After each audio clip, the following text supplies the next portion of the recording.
మీరు అధికారంలో ఉన్నప్పుడు మీ బెదిరింపులకి మేము భయపడలేం. మీరు అధికారంలో ఉన్నప్పుడు మీరు చేసే దౌర్జన్యాలకి మేము భయపడలేం. అలాగే మిమ్మల్ని తగ్గించడం కూడా నాకు ఇష్టం లేదు. కానీ మీరు బాధ్యతగా మెలగకుండా ఒక్కొక్కరిని చంపేస్తాం, మళ్ళీ మేము వస్తాం, పిల్లలకి కులాలను పట్టుకొస్తామా, ఆపాదిస్తామా? వేరే దారులు లేవా మీకు పాలిటిక్స్ గురించి మాట్లాడడానికి? సిగ్గుందా ఒక్కొక్కరికి అలా చేసే వాళ్ళకి? మేమేం మాటలా గుర్తుపెట్టుకోండి. అలా బెదిరించే సమూహం ఎవరైనా సరే, అలా బెదిరించే సమూహం ఎవరైనా సరే, మిగతా వారి గురించి నాకు తెలియదు.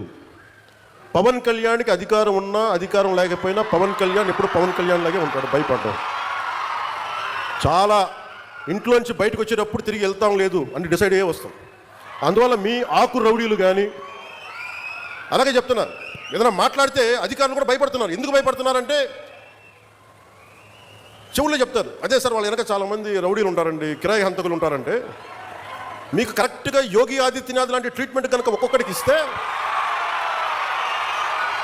ఒక్కొక్కడికి రౌడీజం అంటే కాలు కాలు కీలు కీలు తీసి మడత పెట్టి కింద కూర్చోపెడితే, అప్పుడు కరెక్ట్గా చెప్తా, కరుడు గట్టిపోయిన జీవితకాలం ఒకే మనం వాళ్ళకి ఏకీభవించవచ్చు, ఏకీభవించకపోవచ్చు.